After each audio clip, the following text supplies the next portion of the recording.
Doctor صاحب آپ کہہ رہے ہیں کہ ہر آرٹیکل میں آپ دیکھ لیں آپ کو CIA نظر آتی ہے، لیکن جیسے ہی افغانستان میں طالبان کی دوبارہ حکومت آتی ہے تو بڑے بڑے نامور انٹرنیشنل اداروں نے جو خبر چلائی کہ طالبان جو ہے وہ فنڈ کہاں سے لاتے ہیں، تو اس میں یہ بات لکھی ہوئی تھی کہ جو طالبان کا جو فنڈ ہے وہ ڈرگس کے ذریعے آتا ہے، بھتہ کے ذریعے آتا ہے. تو پھر یہ کیا سین ہے کہ آپ انہیں کہہ رہے ہیں یہ انہیں کہہ رہے ہیں؟ پہلی بات تو یہ ہے کہ آپ دیکھ رہے ہیں کہ مغربی میڈیا نے اس سے پہلے کبھی سچ بولا ہے. پہلی بات تو یہ ہم طے کر لیتے ہیں. انہیں تو بڑا اتھینٹک لیا جاتا ہے، وہ خبروں نے لیا جاتا ہے، لیکن ہمارے سامنے ان کی ہسٹری بھی تو موجود ہے نا. لیکن اگلی بات سمجھنے کی بات یہ ہے کہ ہم انہیں مانیں یا ہم نتائج کو دیکھیں. کیا افغانستان میں طالبان کی جب پہلی حکومت آئی تھی کیا انہوں نے پوست اور کوکین کی کاشت کو ایک ہی آرڈر کے اندر ختم کر دیا تھا کہ نہیں؟ اگر کر دیا تھا اس مینس کہ وہ اسے نہیں لے کے چلتے. وہ جو آپ آرٹیکلز کی بات کر رہے ہیں وہ طالبان کی بات نہیں کر رہے، وہ افغان حکومت کی بات کر رہے ہیں. افغان حکومت میں حامد کرزئی کی حکومت تھی. کون نہیں جانتا کہ حامد کرزئی کا بھائی جو ہے وہ منشیات کی اسمگلنگ میں ملوث تھا؟ کون نہیں جانتا کہ اشرف غنی کی کیبنٹ کے لوگ جو ہیں وہ منشیات کی اسمگلنگ میں ملوث تھے؟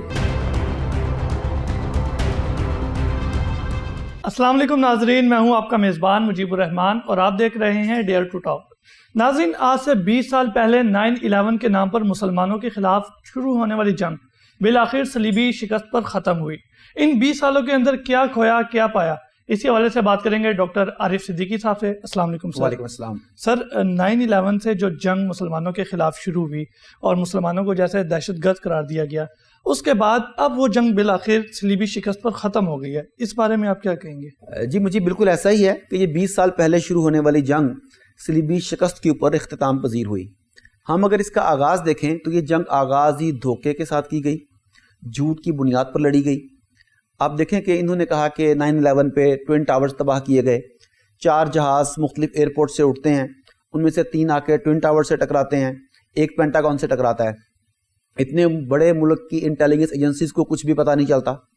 اس کے بعد جب وہ جہاز ٹکراتے ہیں تو اس وقت ورلڈ ٹریڈ سینٹر میں کہا جاتا ہے کہ 4000 ملازمین کام کرتے تھے. اس وقت ان میں سے ایک بھی موجود نہیں تھا، وہ تمام کے تمام چھٹی پر تھے. یہ بڑی معروف بات ہے.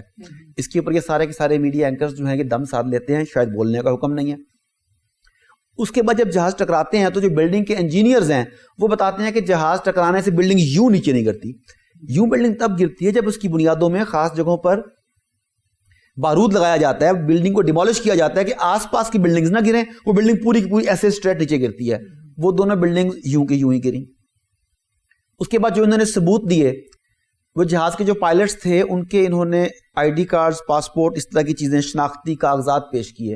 اور مزے کی بات ہے کہ اس سے کئی کلومیٹر دور تک کی جو بلڈنگز تھیں وہ کنویں سے دور کی، ان میں موجود سریا پگھل گیا. اتنی آگ لگی تھی، اتنی حرارت تھی، دھماکہ اتنا تھا کہ شیشے ٹوٹ گئے، بنیادیں ہل گئیں اور سریا جو تھا وہ گرمی کی شدت سے پگھل گیا. مگر وہ ڈاکومنٹ پتہ نہیں کس مٹیریل کے بنے ہوئے تھے کہ وہ ڈاکومنٹ بالکل محفوظ رہے. بالکل ٹھیک. تو یہ ٹوٹل ایک جھوٹ اور دجل کی بنیاد پر اس جنگ کو فیبریکیٹ کیا گیا. اس کے بعد پروپیگنڈے کے ذریعے، میڈیا کے ذریعے پوری دنیا کو ساتھ ملانے کی کوشش کی گئی. کسی کو کہا گیا تم ہمارے ساتھ ہو یا دہشت گردوں کے ساتھ ہو. کسی کو لالچ دیا گیا، کوئی ویسے ہی سلیپ کے ساتھ تھے. تو شاید تاریخ انسانی نے اس سے پہلے ایسی جنگ نہیں دیکھی جس میں لگ بھگ 48 یا 50 ملک اکٹھے ہو کے ایک پسماندہ ملک پر اپنی جدید ترین ٹیکنالوجی، جدید ترین جنگی مشینری کے ساتھ چڑھ دوڑے. بالکل ٹھیک. اور انہوں نے بھی ایسا کمال کا سٹینڈ لیا، ایسے کمال کی استقامت دکھائی، ایسے کمال کی حریت پسندی دکھائی کہ قرون اولیٰ کی یاد تازہ ہو گئی. بالکل ٹھیک.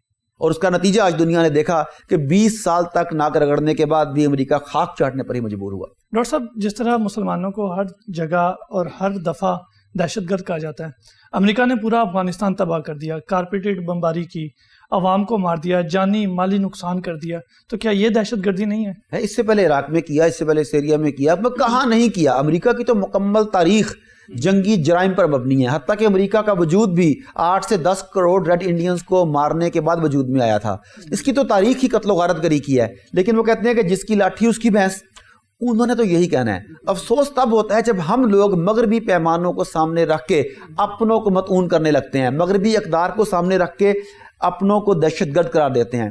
دہشت گردی کی کوئی ایک تو تعریف ہو جس کے اوپر پوری دنیا متفق ہو، اور اسی تاریخ کے اوپر آپ ایک پلڑے میں امریکہ کو رکھ لیں، ایک پلڑے میں برطانیہ فرانس والوں کو رکھ لیں، اور ایک پلڑے میں عالم اسلام کو رکھ لیں. آپ حیران ہو جائیں گے کہ عالم اسلام کا کوئی ایک ملک بھی ایسا نہیں نکلے گا جو دہشت گردی کو پروموٹ کرتا ہے، جو دہشت گردی کو سپورٹ کرتا ہے، جو دہشت گردی میں ملوث ہے.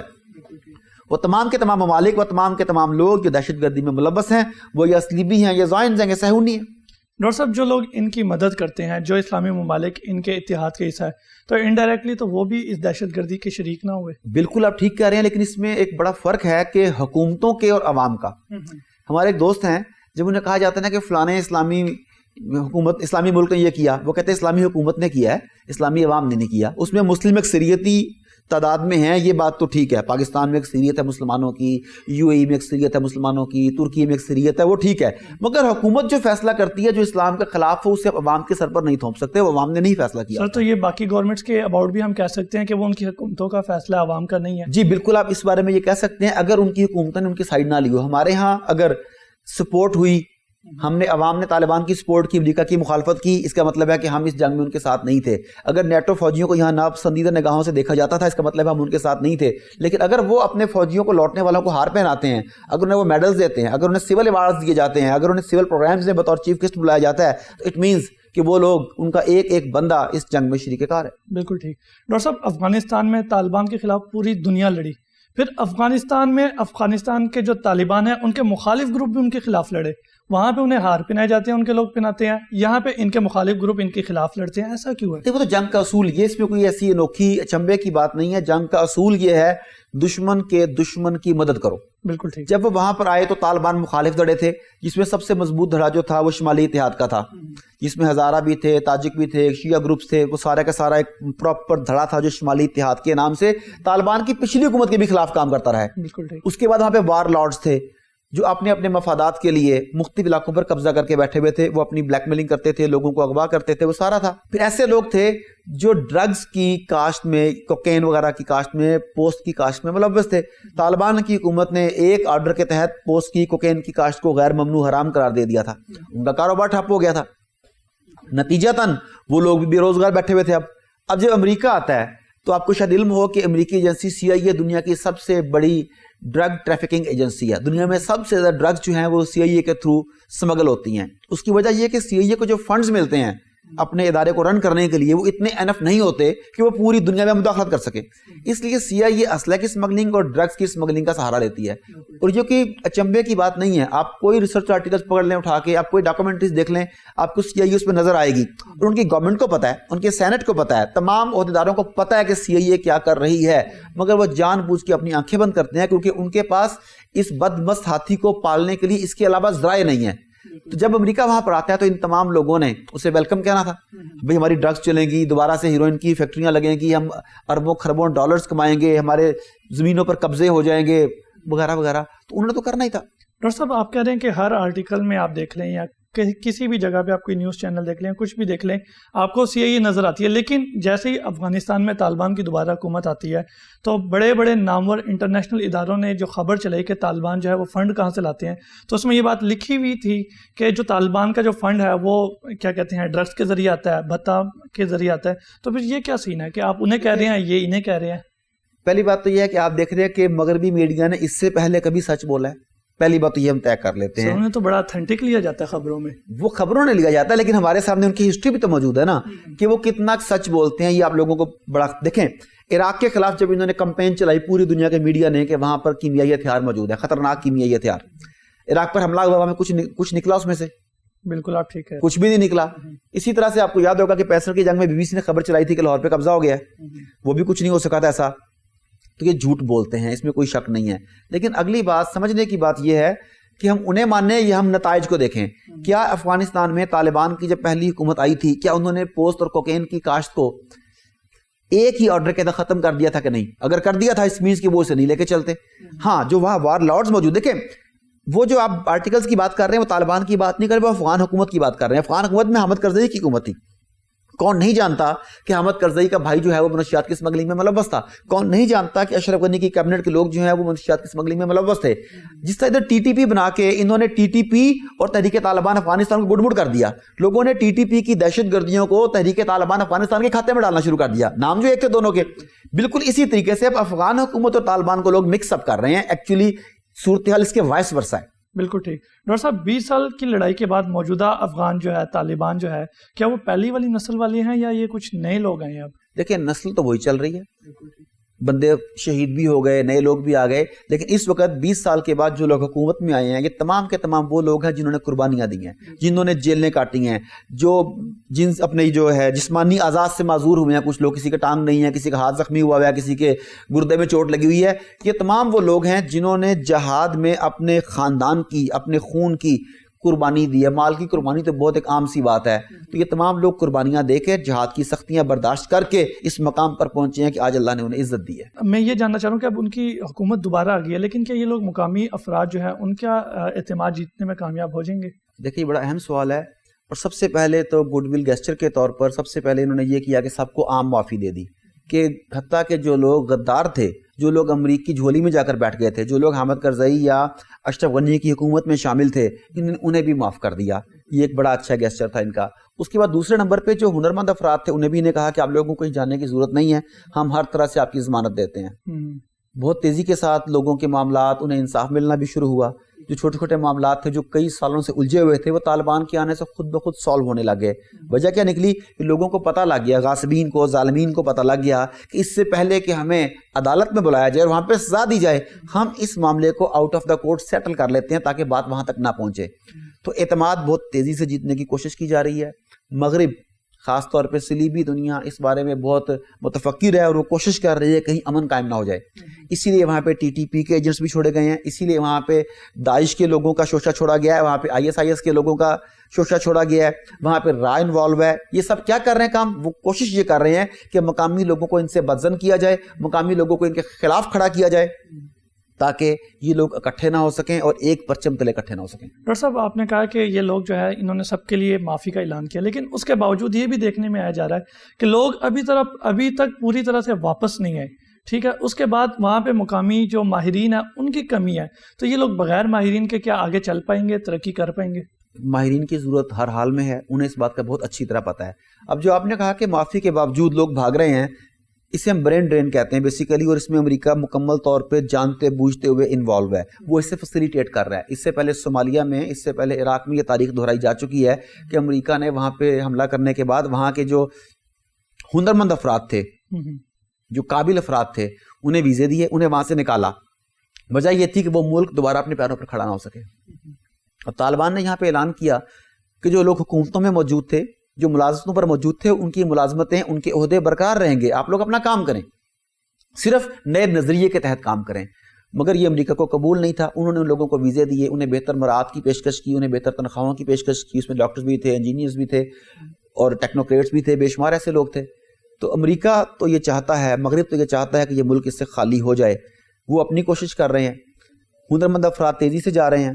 تو میرا یہ خیال ہے کہ اس وقت عالم اسلام کو, مسلم دنیا کو ان کی مدد کرنی چاہیے. اپنے ہنرمند افراد وہاں مشنری جذبے کے تحت بھیجنے چاہیے, کیونکہ اسٹیبل افغانستان عالم اسلام کی اور خطے کی اشد ضرورت ہے. اچھا ڈاکٹر صاحب, کیا طالبان حکومت کو بھی اشرف غنی حکومت کی طرح امریکی امداد کی ضرورت ہوگی؟ دیکھیں, امریکی امداد یا امداد, اور وہ امداد کا لفظ یوز کریں یا تاوان کا لفظ یوز کریں, یہ بڑا فرق ڈالتا ہے. اس وقت جو ہمارا لبرل طبقہ ہے, جو ملحد طبقہ ہے, جو چیزوں کو مختلف رنگ دینے میں ایکسپرٹ ہے, وہ یہی کہہ رہے ہیں کہ طالبان کو آپ لوگ کہتے ہیں کہ فتح حاصل ہوئی ہے اور آج جسے انہوں نے شکست دی اسے وہ امداد کے طالب ہیں. ایکچولی ایسا کچھ بھی نہیں ہے. ان کے کلیئر کٹ بیانات ہیں کہ اگر دنیا ہمیں سٹیبل کرنے کے لیے کسی بھی قسم کی انویسٹمنٹ کرتی ہے تو ہم اسے ویلکم کہیں گے, مگر اپنی شرائط پر. جس طریقے سے عام ممالک امداد لیتے ہیں, یا اشرف غنی کی حکومت نے, حامد کرزئی کی حکومت نے امداد لی کہ ہم تمہارے غلام بن کے رہیں گے, انہوں نے ایک تو یہ بات کلیئر کر دی. دوسری بات یہ کہ آپ کہہ رہے ہیں کہ وہ امریکی امداد کی ضرورت ہوگی یا نہیں. اس وقت تو خود امریکہ کو مدد کی ضرورت ہے. میں آپ کو بتاتا چلوں, جو آپ کے ویورز ہیں انہیں بتا دوں کہ اس وقت اقوام متحدہ کا سب سے زیادہ مقروض ملک جس نے اقوام متحدہ کے پیسے دینے ہیں, اس کا نام ریاست ہائے متحدہ امریکہ ہے. اس سے خود مدد کی ضرورت ہے. لیکن افغانستان کو سٹیبل کرنا اس وقت صرف پاکستان کی یا افغانستان کی یا خطے کی نہیں, پوری دنیا کی ذمہ داری ہے. دنیا کے 50 ممالک نے مل کر اس پہلے سے تباہ حال ملک کو خاک میں ملانے کی کوشش کی. ان کی نسلوں پہ خون کے, انہوں نے ان کی نسلوں سے خون کے نذرانے لیے, کیا کچھ نہیں ظلم کیا. اب اگر آپ اسے سٹیبل نہیں کرتے تو اس انسٹیبلٹی کا نتیجہ بھی پوری دنیا کو بھگتنا پڑے گا. اگر پوری دنیا نہیں بھی یہ کام کرتی تو میں سمجھتا ہوں کہ یہ مسلم امہ کی ذمہ داری ہے. ہم کیوں کہتے ہیں کہ یہ امریکہ کی ذمہ داری ہے؟ ہم امریکہ کو وہاں دوبارہ مداخلت کا موقع کیوں دیتے ہیں جب ہم جانتے ہیں کہ امریکہ اگر اس خطے میں آیا, دوبارہ آیا, تو دوبارہ سے فساد لے کر آئے گا. یہی امریکہ کی تاریخ ہے. اور ہم یہ بھی جانتے ہیں کہ افغانستان کو ریسٹرکچر کرنے کے لیے, اسے نئے طریقے سے بنانے کے لیے, تعمیر نو کے لیے پیسے چاہیے. تو وہ پیسے عالم اسلام کا فرض ہے کہ انہیں دیں، لیکن ڈاکٹر ان کے ساتھ انویسٹمنٹ کریں. یہ تو یہ بات ہوگی نا کہ کرے کوئی بھرے کوئی. کیا مطلب یہ کہ نقصان امریکہ نے کیا، اب بھرے مسلم امت. نہیں، اس میں ایسا ہے کہ جب امریکہ یہاں سے گیا ہے تو جو معاہدہ ہوا ہے اس میں امریکہ نے انہیں پیسے دینے ہیں. اب جو معاہدہ ہوا ہے، جو پیسے دینے ہیں، اس میں ہمارا لبرل طبقہ کہتا ہے کہ وہ امداد مانگی گئی ہے، حالانکہ وہ تاوان مانگا گیا ہے جنگ کا، جو جنگ کا تاوان ہوتا ہے. پہلی بات. دوسری بات یہ کہ دشمن نے نقصان پہنچانا ہوتا ہے، اپنوں نے مدد کرنی ہوتی ہے. ہم ان کے اپنے ہیں، ہمیں ان کی مدد کرنی چاہیے. بالکل ٹھیک. ڈاکٹر صاحب انہوں نے کیا کہتے ہیں جو معاہدے کے اندر لکھا کہ وہ پیسے دیں گے، لیکن دوسری طرف یہ بھی تو دیکھا جا رہا ہے نا کہ جو افغانستان کا جو اسٹیٹ بینک ہے اس کے جو پیسے ہیں وہ انہوں نے ریزرو کر لیے. دیکھیں منجمد کو ڈاکو ہے نا، دیکھیں افغانستان کے اثاثے انہوں نے منجمد کر لیے. افغانستان کے جو ذہین لوگ ہیں، جو ہنرمند لوگ ہیں، ان کا برین ڈرین جاری ہے. دشمن ہر ممکن طریقے سے چاہتا ہے کہ اسے کچل دیا جائے. امریکہ کی تو تاریخ یہ ہے. دیکھیں پاکستان نے کئی دہائیاں قبل F-16 خریدنے کے لیے ارب ڈالر سے بھی زیادہ کے پیسے جمع کروائے. انہوں نے نہ طیارے دیے نہ پیسے دیے، وہ پیسے بھی کھا گئے. پھر یہ کہا کہ تمہارے طیارے جو تم نے دینے تھے نا، وہ حفاظت کے لیے ان کے اتنے پیسے چاہیے، ان کی کرایہ اتنا چاہیے. پھر اس کے بعد سویابین تیل دے کے فارغ کر دیا آپ لوگوں کو. تو امریکہ پر کسی بھی طرح سے ٹرسٹ نہیں کیا جا سکتا. بالکل ٹھیک. Thank you so much doctor صاحب، آپ نے اپنا قیمتی وقت دیا. ناظرین، دشمن تو یہی چاہتا ہے کہ مسلمان کسی نہ کسی طریقے سے تباہ ہو جائے. اب دیکھنا یہ ہے کہ طالبان حکومت کیسے مقامی افراد میں اپنا اعتماد دوبارہ سے بحال کرتی ہے اور افغانستان کتنے عرصے میں اب دوبارہ ترقی کی جانب بڑھتا ہے. اسی کے ساتھ اپنے میزبان مجیب الرحمان اور ڈیئر ٹو ٹاک کی پوری ٹیم کو اجازت دیجیے. اللہ نگہبان.